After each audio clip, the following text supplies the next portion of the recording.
ask Alexander Pullen to join me on stage. Alexander is an HR director at the George Washington University in Washington, D.C., where he is also working towards his doctorate in human and organizational learning. He's a member of SHRM's Young Professionals Advisory Council, and he was one of the 6 winners of a grant from the SHRM Foundation to attend his first, right? Yep. Annual Conference and Exposition. So I asked Alexander, why HR? And he's a few steps ahead of Cassidy, and he remembers exactly what it's like to be at that point. So with that, I'll turn it over to you.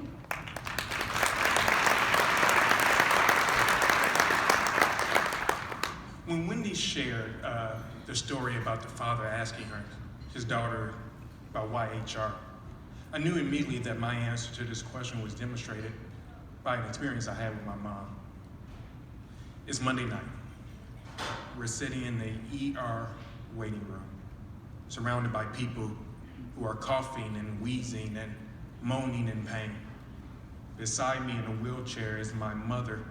She's bent over and burying the shooting and stabbing pain around her chest area. I say a little prayer in my head, and after another hour and a half, I go to the check-in counter in an attempt to remind the attendant that she's having chest pains. Before I can get past the excuse me, he interjects and says, chest pains, right? I say, yes, sir. He asks for the last name. I say, Pullen. He says, she's next. And indeed, she's the next person to get her vitals recorded, her blood drawn, and x-rays taken. Then we're waiting again. In the course of the next 4 or so hours, before we see the doctor, while she's still in pain, we hear some of the conversations amongst the nurses and the doctors. And I must admit, I'm still somewhat disturbed by it. The racial jokes we overheard were disturbing.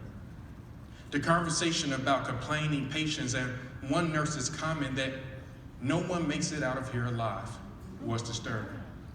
The response one nurse gave to an elderly woman who said she's been waiting for some 10 hours to see a doctor, well, you can go home if you want to, was sort of a shrug. That was disturbing. The rest of the night was disturbing, and as I sat there reading a textbook for class, I had a question in my mind. Where's HR? This was a toxic culture that was negatively impacting me and my mother and our community. And in that moment, I was reminded why I chose HR. I was reminded of how special of an opportunity HR has to make a difference in organizations that can spill over into greater society. Because when we promote our employees' well-being, both physically and mentally, we make such a difference. When we train our organization in our unconscious bias and microaggressions, we can make such a difference.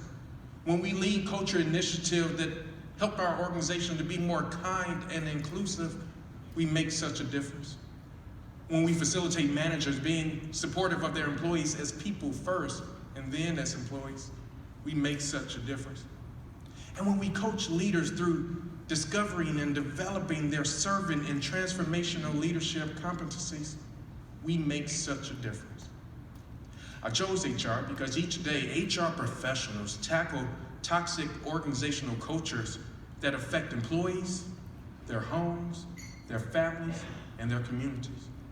I chose it because each day we're given an opportunity to push our organizations not only to serve as shareholders, and we should serve them, but also serve its employees and greater humanity. I chose HR because each day we're given a chance to make a positive impact. So why should Cassidy and others pursue a career, a calling, a life in HR?